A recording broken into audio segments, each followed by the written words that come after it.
ലോക്സഭാ തെരഞ്ഞെടുപ്പിലേറ്റ കനത്ത തിരിച്ചടിയുടെ പശ്ചാത്തലത്തിൽ പാർട്ടിയുടെയും സർക്കാരിന്റെയും തെറ്റുതിരുത്തൽ എത്രമാത്രം പ്രായോഗികമാകുമെന്ന ആശങ്കയിലാണ് അണികളിൽ ഭൂരിഭാഗം പേരും.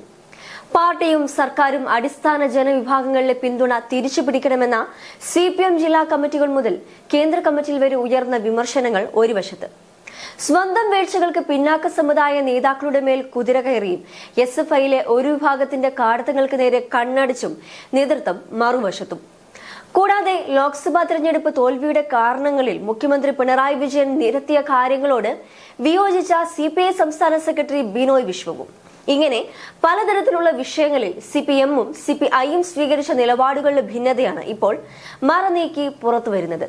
കേരള സർവകലാശാലയുടെ കാര്യവട്ടം ക്യാമ്പസിൽ KSU നേതാവിന് മർദ്ദനമേറ്റ വിഷയത്തിൽ SFIയെ മുഖ്യമന്ത്രി നിയമസഭയിൽ പൂർണ്ണമായി ന്യായീകരിച്ചതിന് പിന്നാലെയാണ് രൂക്ഷ വിമർശനവുമായി ബിനോയ് വിശ്വം രംഗത്ത് വരുന്നത്.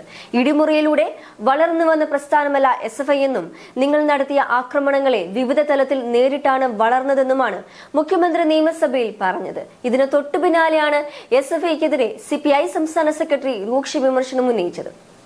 SFI ശൈലി തിരുത്തണമെന്നും ഇടതുപക്ഷ വിദ്യാർത്ഥി പ്രസ്ഥാനത്തിന്റെ ശൈലിക്ക് ചേർന്നതല്ല SFIയുടെ പ്രവർത്തന രീതിയെന്നുമടക്കം കടുത്ത ഭാഷയിലാണ് അദ്ദേഹം മുഖ്യമന്ത്രിയുടെ ന്യായീകരണത്തെ വിമർശിച്ചത്. SFIയുടേത് പ്രാകൃത ശൈലിയാണ്. പുതിയ SFIക്കാർക്ക് ഇടതുപക്ഷമെന്ന വാക്കിന്റെ അർത്ഥം അറിയില്ല. ഇടതുപക്ഷത്തിന്റെ കടമയെപ്പറ്റി SFIക്കാർക്ക് അറിയില്ല. വിദ്യാർത്ഥി പ്രസ്ഥാനത്തിന്റെ ചരിത്രം SFIയെ പഠിപ്പിക്കണം. തെറ്റുതിരുത്തിയില്ലെങ്കിൽ SFI ഇടതുപക്ഷത്തിനും ബാധ്യത ആകുമെന്നതടക്കം മുന്നറിയിപ്പുമാണ് CPMന് CPI നൽകുന്നത്. ലോക്സഭാ തെരഞ്ഞെടുപ്പിൽ പരാജയം നേരിട്ടതിന് കാരണം കേന്ദ്രത്തിലെ BJP വിരുദ്ധത കോൺഗ്രസിന് അനുകൂലമായതെന്നാണ് പിണറായി വിജയൻ പറഞ്ഞപ്പോൾ ഭരണവീഴ്ചയും പരിശോധിക്കണമെന്നാണ് ബിനോയ് വിശ്വം ചൂണ്ടിക്കാട്ടിയത്. അതൊന്ന് വലിയ രീതിയിൽ ചർച്ചയുമായിരുന്നു. കണ്ണൂരിൽ P ജയരാജനുമായി ബന്ധപ്പെട്ട വിവാദം ഉയർന്നപ്പോഴും ശക്തമായ നിലപാടാണ് ബിനോയ് വിശ്വം സ്വീകരിച്ചത്. കണ്ണൂരിലെ സംഭവങ്ങൾ ചെങ്കുടിക്ക് അപമാനമാണെന്ന ബിനോയ് വിശ്വത്തിന്റെ പ്രസ്താവന CPM പാളയത്തിൽ വലിയ ഞെട്ടലുണ്ടാക്കിയിരുന്നു.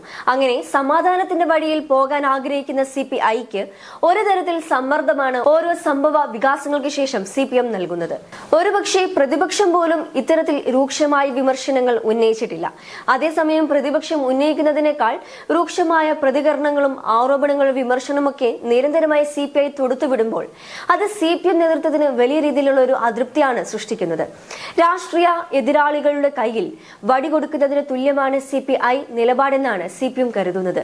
എന്നാൽ പരസ്യമായി അഭിപ്രായ പ്രകടനം നടത്തി പ്രശ്നം വഷളാക്കേണ്ടതില്ല എന്നാണ് നിലവിലെ അഭിപ്രായം. CPIയുടെ വിദ്യാർത്ഥി സംഘടനയായ AIYFന് ക്യാമ്പസുകളിൽ SFI പ്രവർത്തകരിൽ നിന്നും നേരിടേണ്ടി വരുന്ന അക്രമങ്ങളെപ്പറ്റി പ്രതിപക്ഷ നേതാവ് VD സതീശൻ നിയമസഭയിൽ ഊന്നി സംസാരിച്ചിരുന്നു. SFIക്ക് പ്രാമുഖ്യമുള്ള ക്യാമ്പസുകളിൽ ഇടത് വിദ്യാർത്ഥി സംഘടനയായ AIYFന് പോലും പ്രവർത്തന സ്വാതന്ത്ര്യമില്ല എന്നും ഫാഷിസ്റ്റ് കഴുകൻ കൂട്ടങ്ങൾ എന്നാണ് CPI മുഖപത്രമായ ജനയുഗം SFIക്കെതിരെ വിശേഷിപ്പിച്ചതെന്നും സതീശൻ ആരോപിച്ചു. അതേസമയം SFIക്കാർക്ക് ഇടതുപക്ഷമെന്ന വാക്കിന്റെ അർത്ഥം അറിയില്ല എന്നും അവർ ബാധ്യതയായി മാറുമെന്നും വിമർശനം ഉന്നയിച്ച ബിനോയ് വിശ്വത്തിന് പരിഹാസം നിറഞ്ഞ മറുപടിയുമായി CPM നേതാവായ NN കൃഷ്ണദാസ് അതിനു പിന്നാലെ രംഗത്ത് വന്നു. AISF അഖിലേന്ത്യാ സെക്രട്ടറി ആയിരിക്കെ ബിനോയ് വിശ്വം ചിറ്റൂർ കോളേജിൽ പ്രസംഗിക്കാൻ വന്ന സംഭവം ഓർമ്മിച്ചെടുത്താണ് കൃഷ്ണദാസിന്റെ ഫേസ്ബുക്ക് പോസ്റ്റ്. അന്ന് KSUക്കാർ ആക്രമിക്കാൻ വന്നപ്പോൾ ബിനോയ് വിശ്വത്തിന് SFIക്കാർ സംരക്ഷണം നൽകി. എന്നിട്ടും പ്രസംഗിച്ചു തുടങ്ങിയപ്പോൾ എല്ലാവരെയും ആശ്ചര്യപ്പെടുത്തി SFIക്കെതിരാണ് ബിനോയ് വിശ്വം പ്രസംഗിച്ചത്. ആ പഴയ AIYF നേതാവിന്റെ ഉള്ളിൽ ദഹിക്കാതെ കിടക്കുന്ന എന്തെങ്കിലും ഉണ്ടോ എന്നുമാണ് കൃഷ്ണദാസ് തന്റെ പോസ്റ്റിൽ ചോദിച്ചത്. SFIയെ തീവ്ര വലതുപക്ഷത്തിന് എറിഞ്ഞുകൊടുക്കുകയാണ് CPI സംസ്ഥാന സെക്രട്ടറി എന്ന് കൃഷ്ണദാസ് പോസ്റ്റിൽ പറഞ്ഞു. തെറ്റുപറ്റാത്ത പ്രസ്ഥാനങ്ങളില്ല. കമ്മ്യൂണിസ്റ്റ് പ്രസ്ഥാനങ്ങൾ എങ്ങനെയാണ് തിരുത്തലിന് വിധേയമാകുക എന്ന് അറിയാത്ത ആളല്ലല്ലോ CPI സംസ്ഥാന സെക്രട്ടറി എന്നും അദ്ദേഹം പറഞ്ഞു.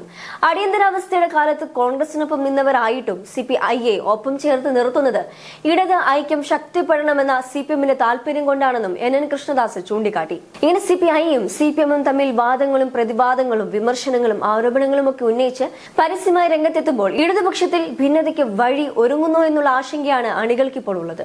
സ്ഥിരമായി CPMനെ പ്രതികൂട്ടിലാക്കുന്ന CPI സംസ്ഥാന സെക്രട്ടറി ബിനോയ് വിശ്വത്തിന്റെ പ്രസ്താവനകൾ മുന്നണി മര്യാദയ്ക്ക് വിരുദ്ധമാണെന്നാണ് CPM നേതാക്കളുടെ വിലയിരുത്തൽ. P ജയരാജനെതിരായ ആരോപണങ്ങളെ CPM തള്ളിക്കളഞ്ഞെങ്കിലും അതിനെ വിമർശിക്കുന്ന CPI നടപടിക്കെതിരെ കടുത്ത അതൃപ്തി നേതൃത്വത്തിനുണ്ട്. കൂടാതെ പരസ്യമായി ആരോപണങ്ങൾ ഉന്നയിച്ച സംഗതി വഷളാക്കണോ എന്നുള്ള ചിന്തയും CPMനുണ്ട്. മാത്രമല്ല ഇങ്ങനെ പോയാൽ ശരിയാകില്ലെന്ന വിലയിരുത്തലാണ് തെരഞ്ഞെടുപ്പ് അവലോകന യോഗത്തിനായി ചേരുന്ന മേഖലാ യോഗങ്ങളിലെല്ലാം ഉയരുന്നത്. അതേസമയം മറുവശത്ത് ഒന്നും തിരുത്താനില്ല എന്ന നിലപാടിലാണ് മുഖ്യമന്ത്രി. തിരുത്തേണ്ട മേഖലകൾ എണ്ണിപ്പറഞ്ഞ് കേന്ദ്ര കമ്മിറ്റി മുതൽ താഴേക്കുള്ള പാർട്ടി ഘടകങ്ങൾ രംഗത്തെത്തി കഴിഞ്ഞു. എങ്ങനെ തോറ്റുവെന്ന് തുറന്നടിച്ച് പറയുകയാണ് നേതാക്കളും അണികളും. ഗൗരവമുള്ള തിരുത്ത് സർക്കാരിനും സംഘടനയുടെ നിയമ സമീപനങ്ങൾക്കും നേതാക്കളുടെ പെരുമാറ്റ രീതിക്കും വേണമെന്ന പൊതുവികാരത്തിലേക്കാണ് CPM-ൽ കാര്യങ്ങൾ എത്തുന്നത്. വോട്ട് ചോർച്ചയില്ല എന്ന് മുഖ്യമന്ത്രി പറയുമ്പോൾ BJP-യിലേക്ക് പോയ 90% വോട്ടും പാർട്ടിയിൽ നിന്ന് തന്നെയെന്ന് തിരുത്തൽവാദികൾ അടിവരയിടുന്നു. ക്ഷേമ പദ്ധതികൾ മുടങ്ങിയതിന് കാരണം കേന്ദ്ര നയങ്ങളാണെങ്കിലും ജനങ്ങൾക്കത് ബോധ്യപ്പെട്ടിട്ടില്ല എന്നും ചെയ്യാവുന്നതെല്ലാം സംസ്ഥാന സർക്കാർ തന്നെ ചെയ്യണമെന്നുമാണ് പാർട്ടിയിലെ ആലോചന. ക്ഷേമ പെൻഷൻ കൃത്യമായി നൽകുക, സർക്കാർ ജീവനക്കാരുടെ DA കുടിശ്ശിക നൽകുക, സപ്ലൈകോ അടക്കമുള്ള സാധാരണക്കാരെ സ്വാധീനിക്കുന്ന സ്ഥലങ്ങളിൽ ആവശ്യ സാധനങ്ങൾ എത്തിക്കുക, ഇതിനായിരിക്കും പ്രഥമ പരിഗണന. സർക്കാരിന്റെ പ്രവർത്തന മാറ്റത്തിനൊപ്പം നേതാക്കളുടെ പ്രവർത്തന ശൈലിയിലും മാറ്റം വേണമെന്ന അഭിപ്രായം ഉയരുന്നുണ്ടെങ്കിലും അത് എത്രത്തോളം പ്രാവർത്തികമാകുമെന്ന് കാത്തിരുന്ന് കാണണം. അതുകൊണ്ട് തിരുത്തൽ രേഖ തയ്യാറാക്കുന്ന അടുത്ത സംസ്ഥാന കമ്മിറ്റി യോഗം കേരളത്തിലെ CPM-ന് നിർണായകമാണ്. അല്ലെങ്കിൽ പ്രകാശ് കാരാട്ട് സൂചിപ്പിച്ചതുപോലെ ത്രിപുരയിലെയും ബംഗാളിലെയും അവസ്ഥയെ പോലെ തന്നെ തിരിച്ചുവരാൻ പോലും ആകാത്ത സ്ഥിതിയിലേക്ക് ഇടതുപക്ഷം കൂപ്പുകുത്തുമെന്ന കാര്യത്തിൽ സംശയമില്ല.